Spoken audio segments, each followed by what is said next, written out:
Well, the anti-ICE riots in Los Angeles are entering a pivotal moment right now. President Trump has authorized the deployment of U.S. Marines to help quell the violence. Meanwhile, who's funding these riots and rioters? Videos emerged yesterday of black unmarked cars arriving in the middle of the riots to hand out expensive riot masks to the protesters. Who's paying for that? It's really interesting. Just pulled up, here are all the boxes for riot masks. Here you go. And they knew where to meet them, by the way. It's all very coordinated.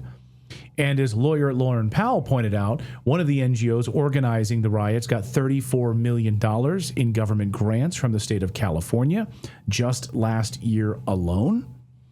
Take a look at this. This is the Coalition for Human Immigration Rights. Just one of the groups. Look at that, $33 million. There are many more to name, by the way. I've gone through like a lot of these NGOs today looking at their backgrounds and data. I mean, liberals are calling these peaceful protests. I wonder who organized these peaceful protesters to storm an Apple store overnight in LA, loot everything. They're so peaceful.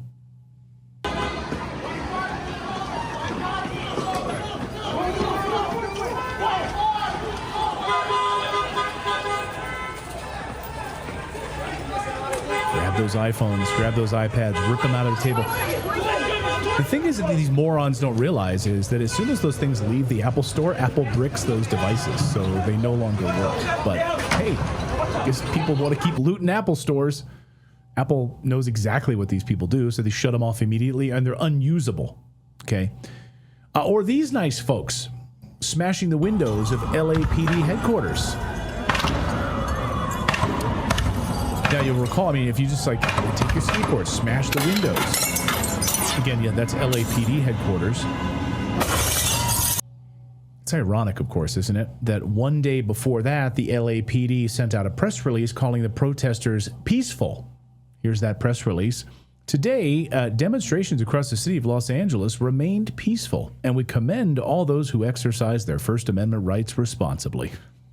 The LA Police Department appreciates the cooperation of organizers, participants, and community partners who helped ensure public safety throughout the day.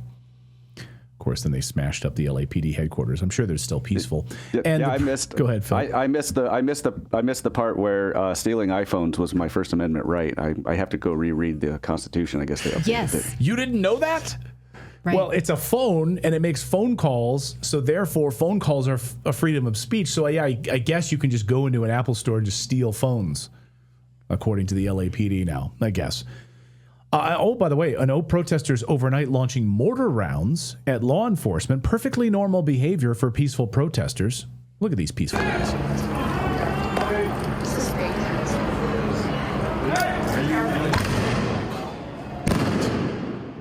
I mean, literally, using like trash cans. It looks like something out of the 1980s, doesn't it? Like, oh my God, like using trash cans and dumpsters as protection, like, you know, and firing off like mortar rounds at these people, at law enforcement.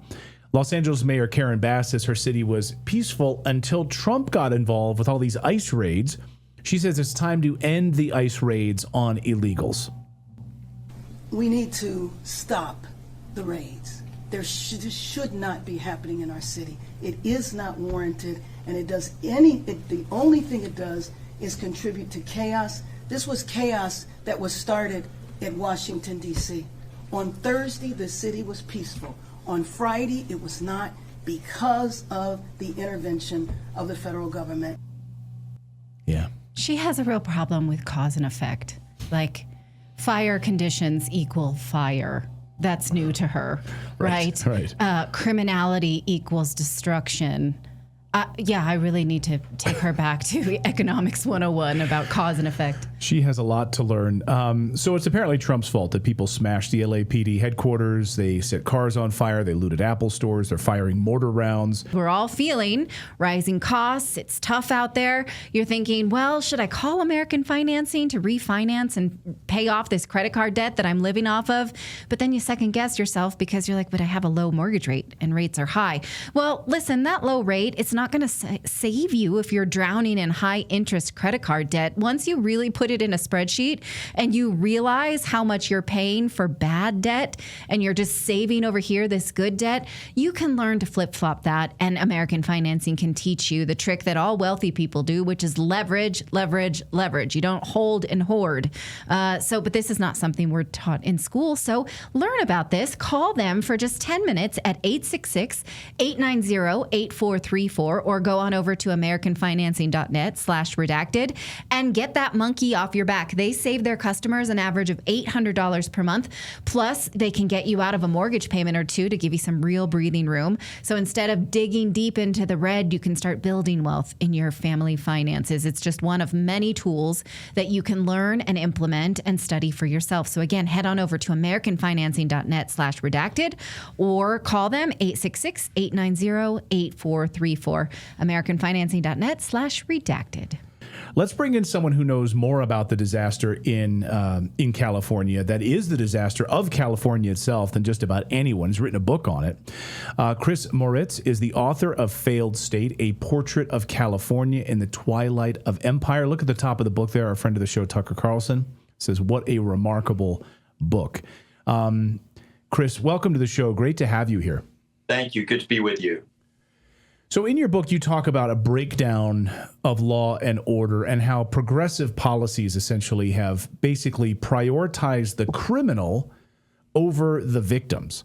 How the California government even prioritizes cartels over California citizens, which is stunning to me. So I guess my first question, Chris, is how much of what we're seeing right now in Los Angeles is deliberate liberal government policy versus bureaucratic failure? Oh, the bureaucracy just broke down here. Like, how much of this was deliberate? I don't think you can separate the mismanagement from the ideology. The ideology leads to mismanagement. Mismanagement leads to the ideology. It's completely cyclical. And it's not even necessarily the ultimate truth about why this is happening, why these policies are in place, why these ideologies exist in the first place. Because ultimately, I think this is a question of power. It's about entrenchment. And so even the notion of progressive or conservative, Democrat, Republican, it does not really apply to the disaster that we're seeing.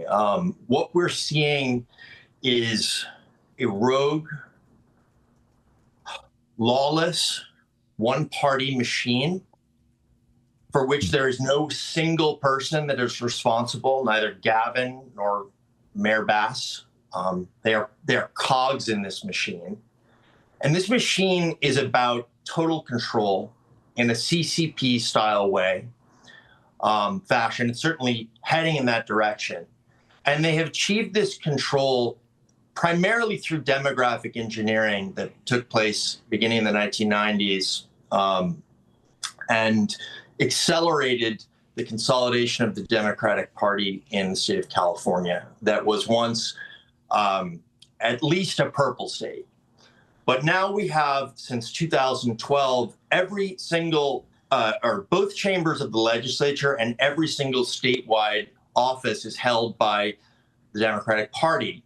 So in that kind of milieu, ideology is likely to run amok, corruption is likely to happen, mismanagement is likely to happen. So all of these things are converging on the kinds of disasters we're seeing playing out right now in downtown Los Angeles, but of course also even more dramatically in the Palisades fire. Now, the police chief admitted that they had been overrun before the federal government ever stepped in. Now, I saw your appearance on Tucker Carlson a couple months ago, and I showed it to my kids, and I said, the reason you cannot go to college in California, even if you want to, even if they recruit you, is because the police there cannot protect anybody. And so can we talk about who the actual victims are here? Because there will be, just like we saw in CHOP, there will be people who are entrepreneurs whose property is completely destroyed and have to rely on insurance. There are now neighborhoods, low-income neighborhoods, where people are, running amok, destroying property. People are unsafe. California lawmakers do not care about the victim of anything, really. Yeah. Well, they care about their own power, and they care about the maintenance of that power in perpetuity. But as far as keeping people safe, look, I talked to a lot of cops, from all different levels of experience when I was writing this book, over 30 hours of primary interviews. And a director from the LAPD union put it very bluntly to me. He says, he tells everyone, don't come to LA. We cannot protect you. He lives in Ventura County to the north. Many cops do, because it has become a lawless, dangerous place where you are more likely to get robbed, burglarized, carjacked, and beaten up than any other place in the entire country, and in some cases by double. So it's not working, and it's not going to work because the entrenched parties' powers do not have any thing to gain from that. They feed off the chaos. There's no consequence in terms of electorally, of course. And in some cases, there's even financial aspects that kind of incentivize the continuation of the status quo and even the chaos, as we're going to see in the Palisades, as developers move into that space and put in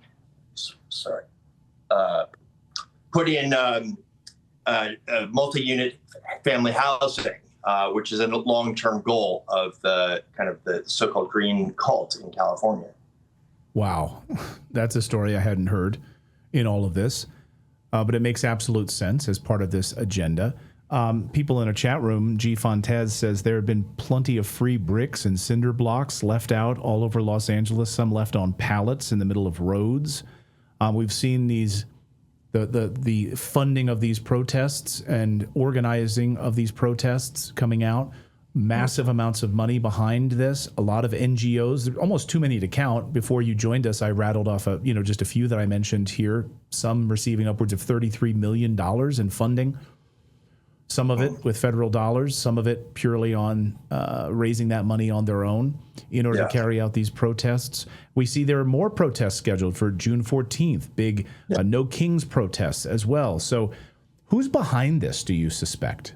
So that is the key question. And with respect to what's taking place right now, I would simply be offering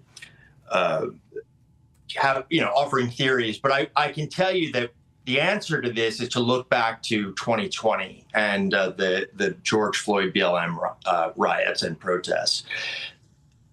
In Los Angeles, it is very clear that the protesters who came into the city and the rioters that came into areas that were previously kind of untouched, like the West Side, areas like Santa Monica, where I live, that are not typically exposed to that kind of mayhem, but during that summer were literally firebombed. Santa Monica was firebombed. Police stood down, of course. But the question is, where were those people coming from? A lot of them were coming from out of state. A lot of them were paid anarchists. A lot of them were very well funded. And we do know that institutions, as well as the financiers like George Soros, but others, have funded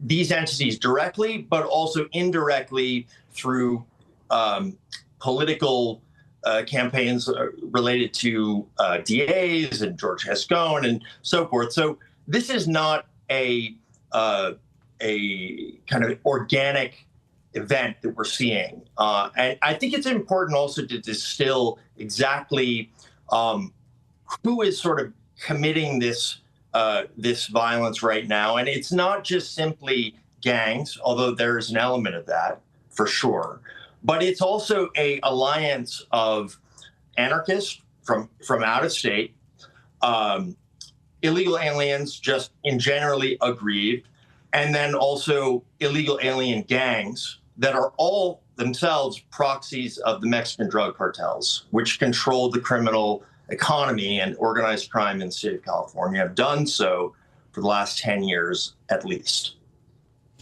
Now, something Michael Schellenberger said today while observing this, and he is a journalist who has been covering California's authoritarian breakdown for years, is that the government is both permissive, meaning you can steal, you can live on the streets, you can poop in someone's yard, my father's a business owner, and he said, I can't stop people from using the hose on our property. In California. They take showers there, like fully naked in his front of his landscape. I can't stop them. The police will not stop them. But then they're authoritarian in other ways. You can't enter a restaurant without a COVID vaccine, or that's how it was. You need permits for this, that, and the other. So in other ways, it's a banana republic. So can you speak to how they are both purposefully permissive and authoritarian? Yeah, so I think that in terms of the aggrandizement of criminals in California and the diffusion, it seems purposefully diffusion of crime across the city and out of its sort of natural hubs and kind of historic hubs. This has been particularly acute since the 2020 events. This is perpetuated because behind all of this are policies that have been pushed in place in Sacramento relating to the criminal justice reform movement, advocated very strongly out of Stanford University. And behind that, which is the idea of addressing historical racial discrepancies in jailing and so forth, there is a much darker ideology that I could only describe as crime equity, which is the idea that crime would be used as or I should say leniency in criminal prosecution, which had a foreseeable result of allowing criminals to have a direct impact on communities and not be in jail. This is about redistributing violence in the name of redressing racial grievances. So in other words, the equity agenda. And this is not a new phenomenon. It's been used many times by leftist regimes in modern history, employing literally criminals to sort of aggrandize and perpetuate the revolution. Like that is what is taking place. And so we have, in California, both a kind of an oligarchy, aristocracy represented very much by Gavin Newsom, who's, their avatar. And then we have, in Sacramento, extreme radicals pursuing really lunatic ideas. And somehow the kind of moneyed interests and these people converge. And I think that is where we kind of find the ultimate question and to all of this. Why is that? Why is California's elite advancing these kinds of policies that are foreseeably resulting in so much damage and violence? How much did Kamala Harris have to do with this destruction of California? Well, as I sort of always add as a caveat to this, is that there's no single person responsible for all of this mayhem and disaster. There are many actors in the process and in the machine that have gotten us here. And Kamala Harris certainly did a lot of damage, and I can give you some very specific examples. But it would not be accurate to suggest that she is, she's really the person with their finger on the trigger relating to what we're seeing. What she did do as Attorney General, starting in 2011, was she advocated and advanced policies related to decriminalization and the criminal justice reform movement. That have gotten us to this point where California is so violent and so dangerous, especially to ordinary people. Cops would tell me that the 90s were really violent in LA, but in particular, but California in general.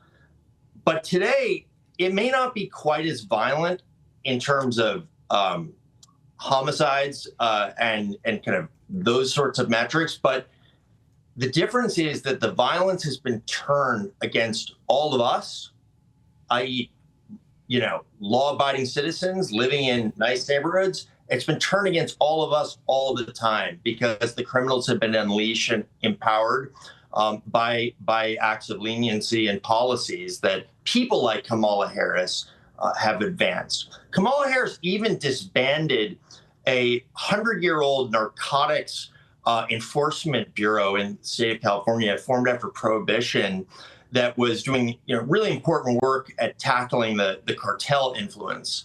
And yet, of course, she claims to be the cartel prosecutor. It's laughable. Yes, absolutely. Well, thank you for your time. Again, the book is Failed State, A Portrait of California in the Twilight of Empire. And again, more research on why we will not send our children to college in California and why none of this is surprising and has been in the works for a very long time. So thank you for your time. Thank you for coming on Redacted today. Thanks, Chris.